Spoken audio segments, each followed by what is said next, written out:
Hope आप सभी अच्छे हो। इधर कुछ दिनों से वीडियो अपलोड नहीं कर पाया। अगर किसी को कोई इनकन्वीनियंस हुई हो तो आई एम सो सॉरी। आज क्लास 12th में एक इम्पॉर्टेंट टॉपिक हम ले रहे हैं जिसको बोलते हैं magnetic effects of current. NCERT में बोलते हैं charges in motion, moving charges, जिसमें बेसिकली हाईलाइट है हमारा बायर-सेवर्ट्स लॉ, उसकी application, then Ampere circuital law, उसकी एप्लीकेशन, एटसेट्रा एटसेट्रा। और एक बात और बता दें कि बहुत ही इंपॉर्टेंट चैप्टर है सीबीएसई के पॉइंट ऑफ व्यू से, जिससे कुछ चीजें ऐसी है जो आना ही आना है, नहीं आने की कोई प्रोबेबिलिटी नहीं है। बायर-सेवर्ट लॉ और इसकी एप्लीकेशन रिलेटेड, जैसे magnetic field due to circular loop. तो आज बायर-सेवर्ट्स लॉ, जो कि मैग्नेटिक इफेक्ट का पार्ट है, इसको देखते हैं।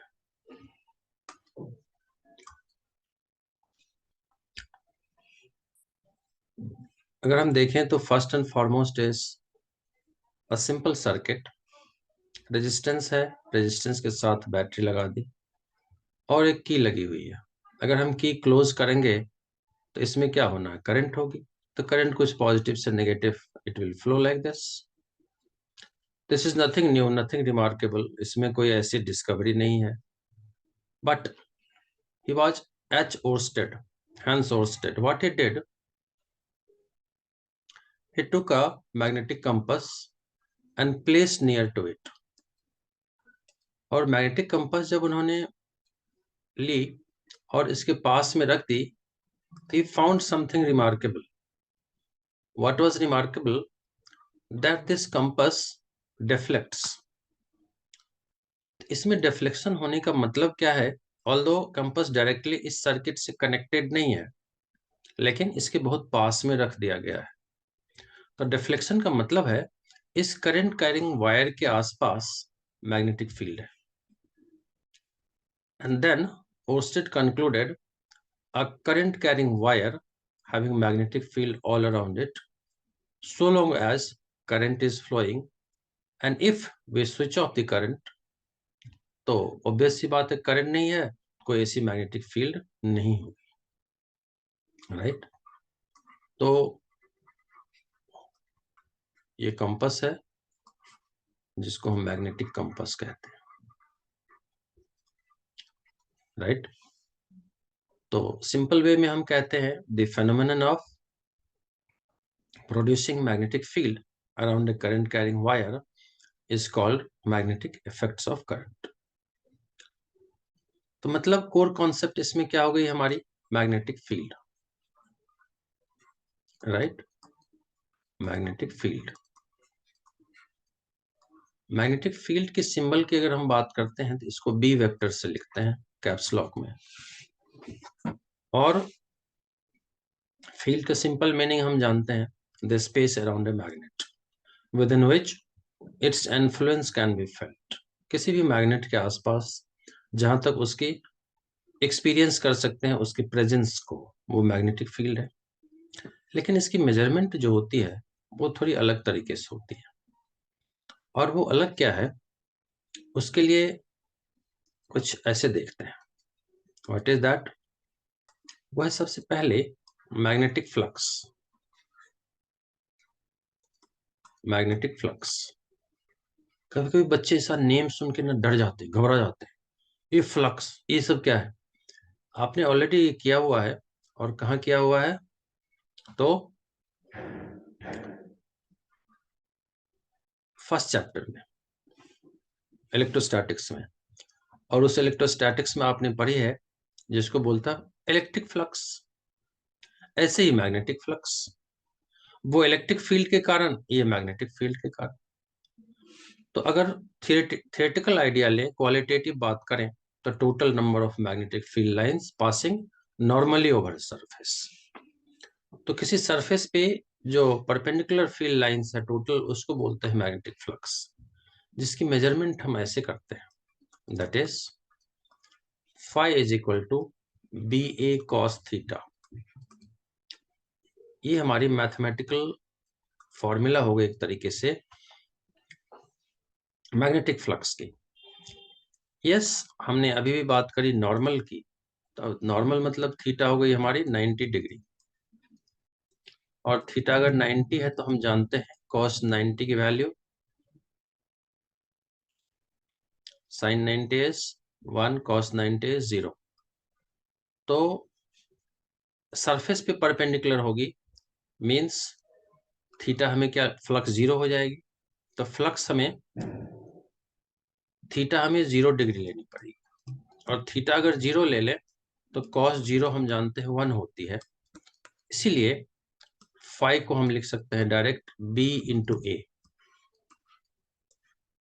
राइट।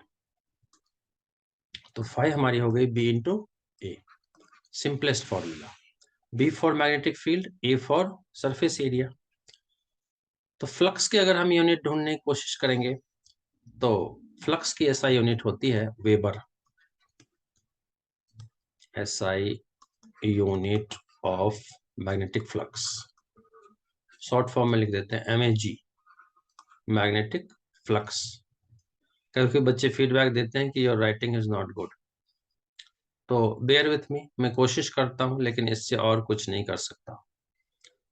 तो SI unit of magnetic flux is WEBER, weber. Short form में WB लिखते हैं, बड़ा W छोटा b। अब यहां से अगर हम लोग मैग्नेटिक फील्ड फाइंड करें तो B is equal to 5 divided by A। 5 की अभी भी हम लोगों ने सीखा यूनिट क्या है, शॉर्ट फॉर्म में WB वेबर, और एरिया को लिखते हैं मीटर स्क्वायर। तो वेबर पर मीटर स्क्वायर इसकी यूनिट हो गई, या इसके बदले एक और यूनिट यूज होती है एब्सोल्यूट यूनिट, जिसको हम बोलते हैं टेस्ला, कैपिटल T सिंबल होती है इसकी। तो this is about magnetic flux, बहुत इंपॉर्टेंट है, इसके यूनिट भी इंपॉर्टेंट है, 1 मार्कर में कभी कभी यूनिट भी पूछ लेता है। तो बेसिकली हमने सीखा कि एक करंट कैरिंग वायर जो क्लोज सर्किट है, स्विच ऑन करते हैं तो इसमें करंट आती है, और इसके आसपास अगर हम मैग्नेटिक कंपास रखते हैं तो डिफ्लेक्ट होती है। ये जो मैग्नेटिक वायर के अबाउट ये मैग्नेटिक प्रॉपर्टी है, इसको मैग्नेटिक इफेक्ट्स ऑफ करंट कहते हैं। मीन्स इसके आसपास मैग्नेटिक फील्ड है, और फील्ड को हमने मेजर किया, phi is BA cos theta, and specially we take the theta 0, then cos 0 is 1, so flux is BA। और फ्लक्स की यूनिट वेबर, A की मीटर स्क्वायर, तो फील्ड की unit weber per metre square या tesla, right. अब इसके आगे which is very significant, we call it BIOT, biot, SAVAT, SAVARTS, SAVAT's law. एक साथ पढ़ते हैं और बोलते हैं बायोट सेवर्ट्स लॉ, राइट। बहुत इंपॉर्टेंट है, आना ही आना होता है CBSE में, तो इसको जरूर बच्चे अच्छे से करें। अब फिर से अगर इसकी स्टेटमेंट की बात करें तो कोई क्वालिटेटिव स्टेटमेंट नहीं होती। जैसे कहते हैं ना Ohm's law, the current flowing through a conductor directly proportional to the applied potential difference, ऐसा कुछ नहीं है यहाँ। यहाँ पे एक तरीके से मैथमेटिकल वे ऑफ राइटिंग है इसको। क्या है देखते हैं, जैसे ये, तो कभी कभी बच्चे पूछते हैं ये आपने क्या बनाया, ये तो साइन ऑफ इंटीग्रेशन है। नहीं, ये एक्चुअली बहुत ही स्मॉल एलिमेंट ऑफ वायर है, कंडक्टर है। अब स्मॉल एलिमेंट अगर कुछ ऐसी छोटी सी लकीर खींच देंगे तो पता ही नहीं चलेगा, तो जानबूझकर कुछ स्टाइलिश सा बनाया जाता है, कुछ इंटीग्रेशन के साइन जैसा, और इसमें कुछ ऐसे एरो लगा देते हैं और आई लिख देते हैं, इसमें करंट है। इससे हटके किसी एक पॉइंट P पे आते हैं, और ये लेट्स से कि सर्टेन एंगल थीटा बना रही है, और ये R डिस्टेंस पे है इस पॉइंट P, इस कंडक्टर से। क्योंकि स्मॉल एलिमेंट की बात करते हैं जिसको हम DL लेंथ लिखते हैं L के बदले, तो बायट-सेवर्ट ने बताया कि स्मॉल एलिमेंट के कारण जो मैग्नेटिक फील्ड होगी वो स्मॉल होगी, तो DB लिख दिया। It depends on some factor, तो प्रोपोर्शनल टू किसके किसके, करंट के डायरेक्ट, डीएल के डायरेक्ट और साइन थीटा के डायरेक्ट। तीन बातें डायरेक्ट हो गई। फिर उन्होंने बताया कि एक और चीज है जिस पर इनवर्सली स्क्वायर ऑफ डिस्टेंस, तो 1/r²। मीन्स अगर सबको हम क्लब कर दें तो क्लब करने से हमें कुछ एक फॉर्मूला बन जाती है जिसको हम बोलते हैं dB is equal to μ0/4π I dl sine theta upon में r²। तो this is our formula, simple, या स्टेटमेंट ऑफ बायट-सेवर्ट्स लॉ। इसके लिए कोई अलग से मैथमेटिकल मतलब वर्ड में स्टेटमेंट नहीं होती, सीधा हमें याद कर लेना है। μ0/4π I dl sine theta upon r²। Yes, μ0/4π जो है यहाँ, ये इस कांस्टेंट ऑफ प्रोपोर्शनैलिटी के बदले है। जैसे इलेक्ट्रोस्टैटिक्स में हम लोग 1/4π एप्सिलॉन नॉट यूज करते थे कांस्टेंट को, ऐसे ही मैग्नेटिक्स में μ0/4π यूज करना है। और नेम भी μ0 की समथिंग सिमिलर ही है जैसे इलेक्ट्रोस्टैटिक्स में होती थी। क्या है, लेट्स सी। पहले इधर कुछ बोर्ड क्लीन कर लेते हैं।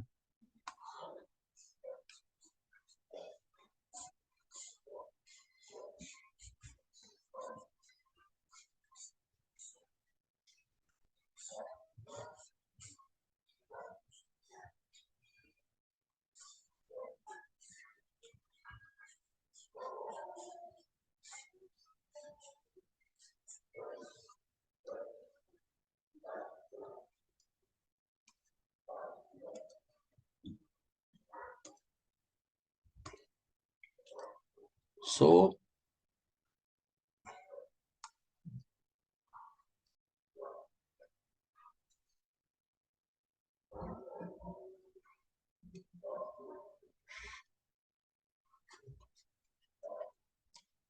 μ0, जैसे वहां पे एप्सिलॉन नॉट को क्या बोलते थे, एब्सोल्यूट परमिटिविटी।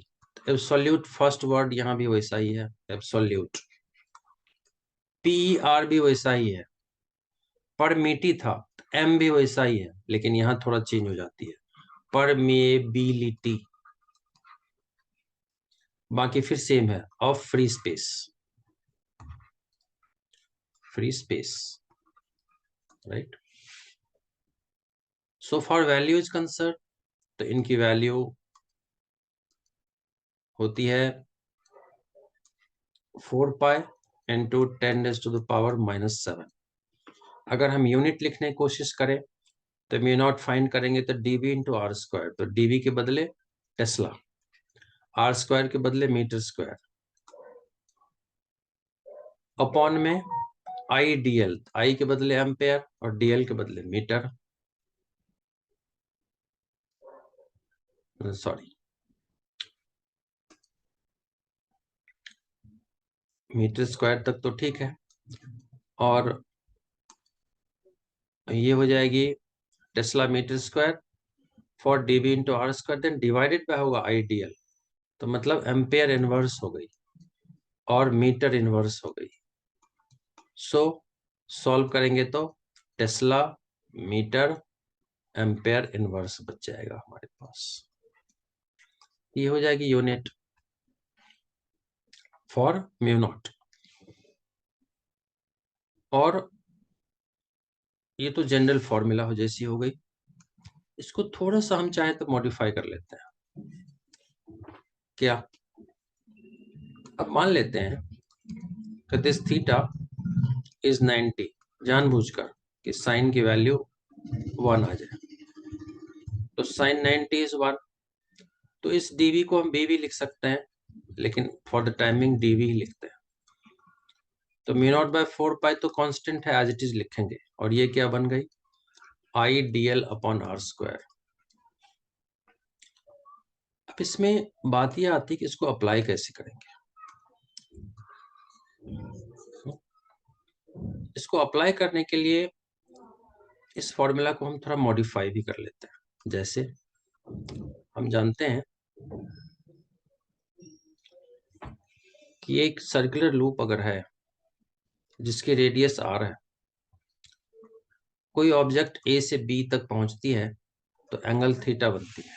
अगर ये ए बी इज एल, तो हम जानते हैं कि theta can be r upon radius, तो l upon r, and so we can have l is equal to r into theta, which means ये dl जो है r इंटू थीटा से हम रिप्लेस कर सकते हैं। Mathematical manipulation we are doing. तो म्यू नॉट बाय 4 पाई, ये फॉर्मूला अपना कंप्लीट है अपने आप में।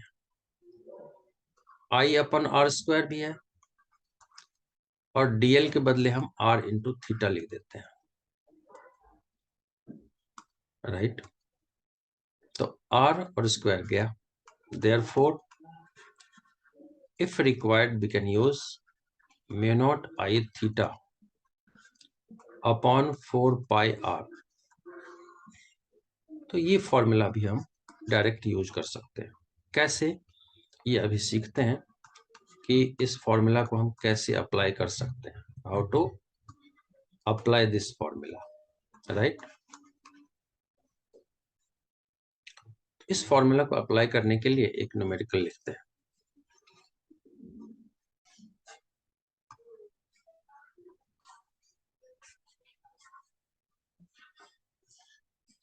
और न्यूमेरिकल कुछ ऐसा बहुत ही सिग्निफिकेंट, बहुत ही छोटा, इसी का डिफरेंट डिफरेंट फॉर्म में न्यूमेरिकल या हम और चीजें लिख लेते हैं। कैसे, लेट्स सी। क्वेश्चन ऐसे हो सकती है, ऐसे दे दिया क्वेश्चन, राइट। फिर हमें बोला जाता है कि find magnetic field and magnitude at the centre of circular loop. तो सबसे पहले तो जो ये दो स्टेट सी सेगमेंट हमें दिख रही है, इस सेगमेंट का सेंटर पे कोई रोल नहीं है मैग्नेटिक फील्ड में। क्यों? क्योंकि ये सेंटर की ओर जब जा रही है, प्रोड्यूस करते हैं, तो इट मेक्स एंगल 0, और फॉर्मूला में हमारा साइन 90 मतलब साइन थीटा है, तो साइन 0 विल मेक 0। हमें सिर्फ सर्कुलर सेगमेंट को सोचना है, और सर्कुलर सेगमेंट के लिए अगर हम ऐसे कुछ, ये आर है, ये एंगल थीटा है, तो ये वाला जो मैनिपुलेटेड फॉर्मूला यहाँ बताया सेकंड, ये डायरेक्ट यूज कर सकते हैं। Means B can be mu naught I theta divided by 4 pi r. और जनरली यहाँ पे ऐसा भी क्वेश्चन में ही बता देते हैं कि this segment makes 90 degree open segment. Means mu naught by 4 pi की वैल्यू पता है, करंट की वैल्यू गिवन होगी, रेडियस पता होगा, तो ये थीटा क्या हो सकती है, ये वाला part, rest part. If it is पाई/2, तो रेस पार्ट कितनी हो गई, 3 पाई/2। तो B will be mu naught by 4 pi I by R into 3 पाई/2। और इस सब को हमने सॉल्व कर देना है, और इसकी वैल्यू टेस्ला में लिख देनी है। तो टेस्ला में तो हम वैल्यू लिख लेंगे। अगर डायरेक्शन पूछता है तो there is a specific rule to find the direction, और वो क्या है, लेट अस लर्न।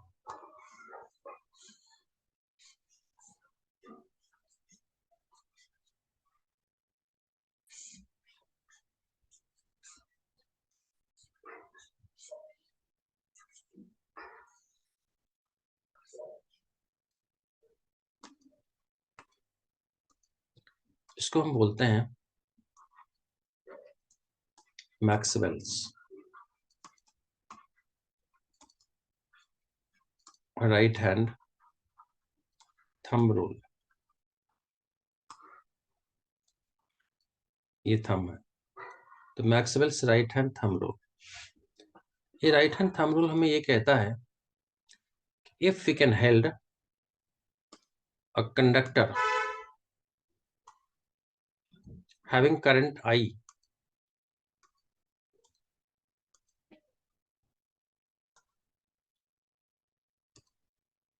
और कंडक्टर में करंट आई है, तो स्ट्रेट वायर होनी चाहिए। और इसके आसपास अगर हम सर्कल बना देते हैं तो this circle will give us the direction of magnetic field. Actually वो फील्ड लाइन होती है, राइट? क्या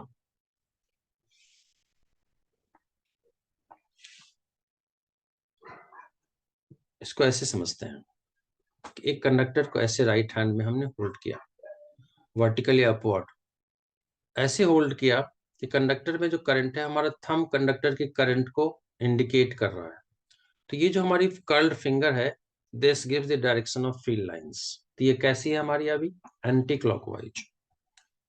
तो यहाँ पे हमारी ये एंटी क्लॉकवाइज जो बन रही है, this is the direction of field line, anti clockwise, right?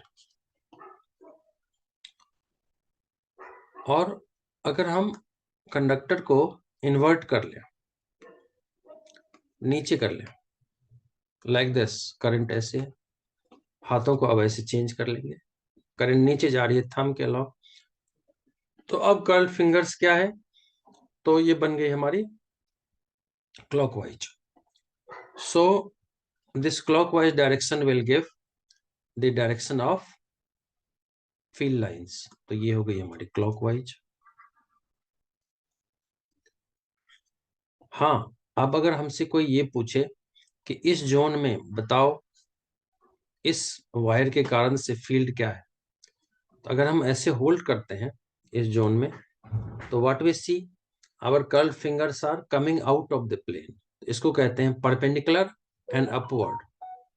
जबकि इसके लेफ्ट साइड अगर हमसे कोई पूछता है, इस जोन में अगर पूछता है, तो इस जोन में अगर हम होल्ड करेंगे इसी चीज को, तो हमारी फिंगर जो है इसमें इनवर्ट जा रही है, कर्ल्ड फिंगर्स, तो परपेंडिकुलर एंड इनवर्ट बोलते हैं।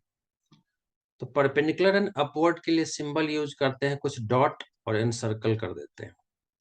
और अगर इनवर्ट जा रही है तो क्रॉस और एनसर्कल कर देते हैं। तो this is way to find the magnetic field and direction. तो होप ये समझ में आया होगा, कुछ बेसिक्स है ये। And if you liked my video, do hit like button, subscribe it and share it with your friends, and please do write your comments. Thank you so much. May God bless you.